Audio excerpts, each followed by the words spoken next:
Assalamualaikum warahmatullahi wabarakatuh. Selamat sore semuanya, salam sejahtera bagi kita semuanya. Sore kali ini saya akan coba untuk mempresentasikan terkait kepemimpinan perilaku organisasi sebagai salah satu syarat ujian tengah semester untuk Magister Manajemen Universitas Pelita Bangsa. Semoga yang saya presentasikan ini dapat bermanfaat bagi kita semua. Amin. Baik, langsung saja. Kita pertama ngebahas terkait sebuah organisasi. Sebuah organisasi itu adalah sebuah kelompok, dapat juga diartikan sebagai perusahaan yang dimana dipimpin oleh seorang leader atau pemimpin yang terdiri dari member-member ataupun anggota karyawannya. Nah, seorang leader itu harus dapat harus memiliki sifat leadership yang baik. Anggapannya sebuah leader itu dapat mempertanggungjawabkan karyawan-karyawan ataupun anggotanya demi kepentingan organisasi ataupun perusahaan. Dalam hal ini seorang leader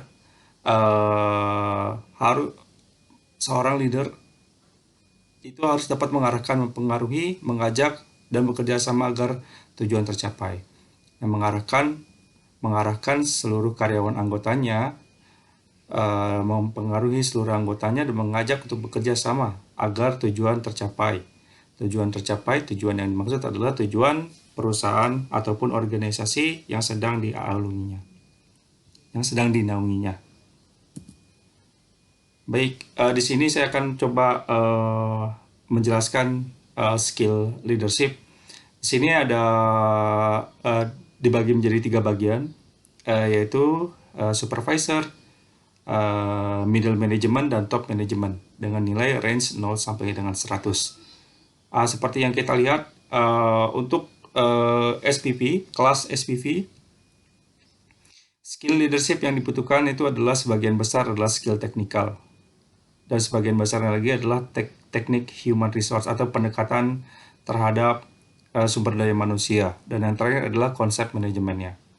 Dan sebaliknya, jika middle management ini merupakan level menengah, level perantara yang dimana si middle management itu masih memerlukan atau menggunakan skill teknikal yang diiringi dengan skill human, pendekatan karyawan, dan juga konsep manajemen.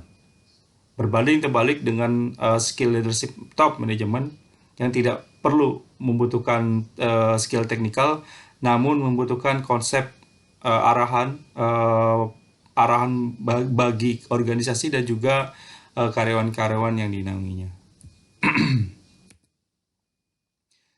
Baik, di sini saya akan coba menjelaskan leadership style. Secara umum leadership style ini dibagi menjadi 3, yaitu autocratic leadership, participative leadership, dan free rein leadership. Jikalau autocratic leadership ini secara impressionnya itu kebanyakan negatif ataupun buruk, terutama dampaknya bagi karyawan yang tidak terlalu suka terhadap leader-leader yang bersifat keras. Ya, namun autocratic leadership ini dia sangat bagus dalam memberikan motivasi dan berani memberikan hadiah ataupun reward bagi anggota atau membernya yang berhasil mencapai tujuan. Lalu autocratic leadership ini sangat efektif terhadap karyawan-karyawan yang kurang berkembang terhadap karyawan yang ditugaskan secara monoton ataupun repeatable task. Ya, jadi sangat bagus dalam pengembangan karyawan dalam tahap pertama. Selanjutnya, leadership yang selanjutnya itu adalah participative leadership, yang dimana yang dikatakan bahwa participative leadership ini sangat style yang bagus dalam memanage orang.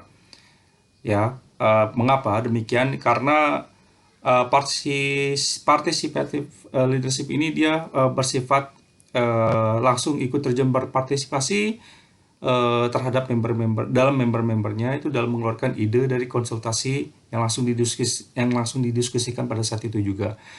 Namun tipe leadership yang ini tidak sangat berguna saat menghadapi suatu situasi genting. Ya, karena si leadership itu lebih mendengarkan pendapat-pendapat, mendengarkan pendapat-pendapat dari karyawan ataupun anggotanya, baru dari situ dia mau mengambil suatu keputusan. Makanya jika dihadapkan dalam situasi emergensi, tipe partisipatif leadership ini tidak begitu berguna bagi perusahaan. Selanjutnya, tipe selanjutnya adalah free reign leadership, yang dimana style leadership ini itu jarang ditemui. Ya, dikarenakan tipe leadership ini sangat menghindari penggunaan kekuatan power otoritasnya dan juga tanggung jawabnya. Ya, jadi seakan-akan si leadership ini dia tidak mau menggait ataupun mengarahkan karyawannya itu, ya, dikatakan gagal dalam menuntun, memotivasi dan mengembangkan bawahannya. Namun free reign leadership ini sangat efektif dalam menghadapi karyawan yang spesialis. Dalam artian jika dalam suatu organisasi terdapat beberapa orang spesialis pekerjaan, yang dimana hanya orang-orang tertentu saja yang bisa mengerjakan pekerjaan itu. Nah, lalu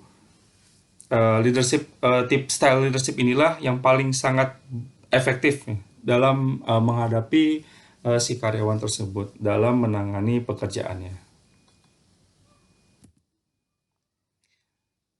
Baik, kita masuk ke organizational behavior atau perilaku organisasi yang yang memiliki 3 tingkatan. Yang pertama itulah tingkatan individu. Nah, tingkatan individu ini tingkatan di mana sudah menjadi bawaan setiap individu. Lalu tingkatan selanjutnya adalah kelompok, ya, perilaku kelompok dan faktor-faktor lainnya yang mempengaruhi perilaku organisasi ataupun kelompok. Dan terakhir, tingkat yang paling tinggi, faktor-faktor organisasi, ya tentunya di sini mencakup perusahaan, maksudnya seperti faktor tujuannya, tujuan yang tinggi, maka perilakunya pun harus berubah. Nah, baik, dalam perilaku ini, dalam berperilaku organisasi itu tidak akan mungkin lepas dari sebuah persepsi. Ya, persepsi itu adalah proses seorang individu dalam proses memilah-milah ataupun menerima, menginterpretasikan informasi yang diterima dari lingkungan maupun dari individu lain, maupun secara kelompok, maupun dari organisasi. Pepatah, kalau misalnya dalam umumnya, pepatah itu kalau misalnya sudah dewasa, sudah bisa membedakan mana yang baik dan mana yang buruk. Nah, itu lebih ke persepsi juga.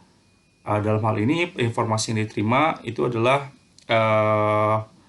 proses-proses mana yang benar dan mana yang patut diterima. Nah, persepsi ini merupakan proses yang kognitif yang pasti dialami setiap orang dalam memahami informasi tentang lingkungannya. Ya, pola persepsi sosial ini dibagi menjadi 4 kelompok, yaitu individu dengan individu, individu kepada kelompok, kelompok ke individu, dan dari kelompok ke kelompok. Ya, ini lebih ke proses bagaimana cara seorang individu menghadapi persepsi dari individu lainnya dan juga dari kelompok. Nah, lalu ada yang namanya flow of perception ataupun alurnya, ya, di mana alurnya itu dia ada orang yang mempersepsikan, ya, mempersepsikan seseorang yang dipersepsikan dalam suatu konteks situasi. Nah, karakteristiknya dari seorang yang mempersiapkan persepsi ini itu dia pasti ada yang namanya kebutuhan informasi, ya, dan juga pengalaman organisasi yang diiringi oleh norma dan sikap organisasi yang berlaku dan ditambah kepribadiannya juga. Nah, sedangkan orang yang dipersepsikan itu lebih berkarakteristik seperti penampilan dari luar, penampilan yang bagaimana, dan juga perilakunya baik ataupun buruk, ya. Dan konteks situasinya itu ya tidak lain dari soal budaya dan sosial dan juga organisasi. Kalau budaya dan sosial itu lebih ke secara umum, lingkungan umum. Kalau organisasi lebih ke perusahaan. Nah, dalam menghadapi sebuah persepsi, ada yang namanya proses pemilihan persepsi itu. Bagaimana seorang individu itu mau menerima ataupun menolak sebuah persepsi itu. Nah, itu tuh di faktor dilatar belakangi oleh dua faktor, internal dan eksternal, yang dimana internal itu dia ada proses belajar, mempelajari persepsi ini benar atau salah, ya, ataupun ya, dalam internalnya dia ada motivasi untuk untuk mencari tahu persepsi itu benar atau buruk, persepsi itu bagus atau tidak, ya, dan juga tergantung dari kepribadiannya. Kepribadian itu lebih ke prinsip. Kalau misalnya dia prinsipnya sulit untuk menerima persepsi, ya susah juga untuk dipersepsikan. Nah, dari faktor eksternalnya di situ ada tingkat persepsinya, tingkatan informasinya itu penting atau tidak, ukurannya itu besar atau tidak, dan ada gap atau tidak. Gap ini dalam artian seperti contohnya di dunia luar, di luar dari organisasi gitu ya, ada banyak banget, ada sangat banyak informasi-informasi yang mirip. Nah, di situ dari informasi-informasi yang mirip itu dia dipilah, ya, terdapat perbedaan atau tidak. Nah, itu termasuk dalam proses pemilihan persepsi seseorang ataupun individu ataupun dari kelompok. Nah, di sini ada yang namanya perception distortion. Hal-hal apa saja sih yang mempengaruhi penolak belakangan ataupun penerimaan dari sebuah persepsi? Ada yang disebut dengan stereotip, di mana persepsi general atas dasar informasi umum. Persepsi generalnya, mungkin saya kasih contoh aja kali ya. Kalau misalnya ada sebuah mobil mewah sedang akan di launching. Nah, persepsi general itu adalah mobil mewah, yang dimana mobil mewah itu mobil yang benar-benar elegan, yang mahal gitu ya. Nah, selanjutnya ada yang namanya efek halo, di mana satu informasi hanya mengandalkan satu informasi untuk melakukan sebuah persepsi. Nah, informasi ini terkadang di luar benar atau tidaknya itu dapat menyebabkan seseorang menjadi salah paham, ya sangat lebih baik dihindarkan. Nah, seleksi memperhatikan informasi-informasi tertentu. Ya, jadi dari beberapa informasi dari seorang individu dia melakukan sortir. Dia hanya ingin melihat informasi-informasi tertentu saja. Misal contohnya jika dalam bulan Ramadan ini, ya mungkin orang ataupun individu lebih tertarik melakukan informasi tentang jadwal-jadwal sahur ataupun jadwal imsak, ya seperti itu. Proyeksi memakai atribut pribadi sebagai dasar persepsi. Ya, kalau misalnya atribut pribadi ya prinsip seseorang ya. Kalau saya coba kasih contoh, jika bagi seorang pribadi itu mengatakan seorang pembohong itu adalah orang yang buruk, seorang yang jelek. Ya, mau bagaimanapun situasinya, si orang tersebut tetap menganggap seorang pembohong adalah hal yang buruk. Namun, apabila kita mencari tahu latar belakang si pembohong tersebut, ternyata si pembohong itu melakukan informasi yang salah, di latar belakangi untuk melindungi seseorang. Contohnya sih seperti itu. Nah, namun karena seorang individu tersebut memakai atribut pribadi, ya, memakai prinsip sendiri, jadi si individu itu tidak mau menerima alasan apapun bagi seorang pembohong. Ya, kira-kira seperti itu contohnya. Dan memakai harapan pribadi sebagai dasar persepsi. Ya, harapan pribadinya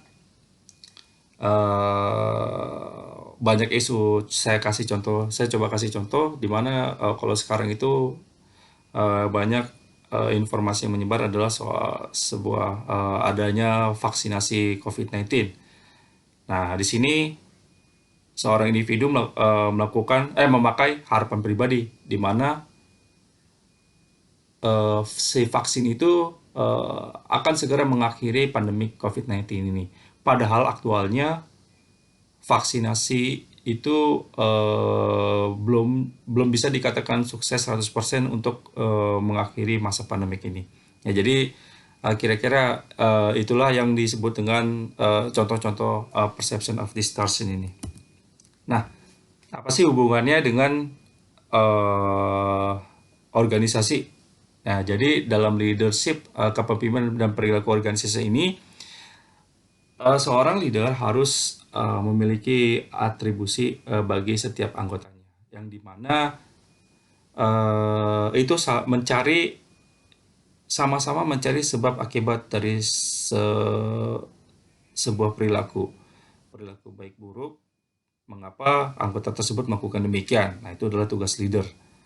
Nah, mengapa leader bertindak demikian? Nah, itulah tugas anggota untuk memahami seorang leader dalam tindakannya mencapai tujuan organisasi. Nah, yang terpenting adalah samakan persepsi demi tercapainya tujuan organisasi yang kita naungi. Baik, itu saja mungkin yang bisa saya presentasikan sebagai salah satu syarat mengikuti ujian tengah semester mata kuliah leadership dan perilaku organisasi. Sekian dari saya, terima kasih atas waktunya. Mohon maaf jika banyak kekurangan dalam presentasi maupun secara teori maupun secara contoh. Mungkin yang berkenan dapat memberikan komen di bawah. Secara general sih saya menerima komen-komentar tersebut demi berkembangnya karakteristik saya, karena saya juga secara kedepannya ingin memimpin sebuah organisasi. Kira-kira seperti itu. Baik, sekali lagi terima kasih atas perhatiannya. Assalamualaikum warahmatullahi wabarakatuh.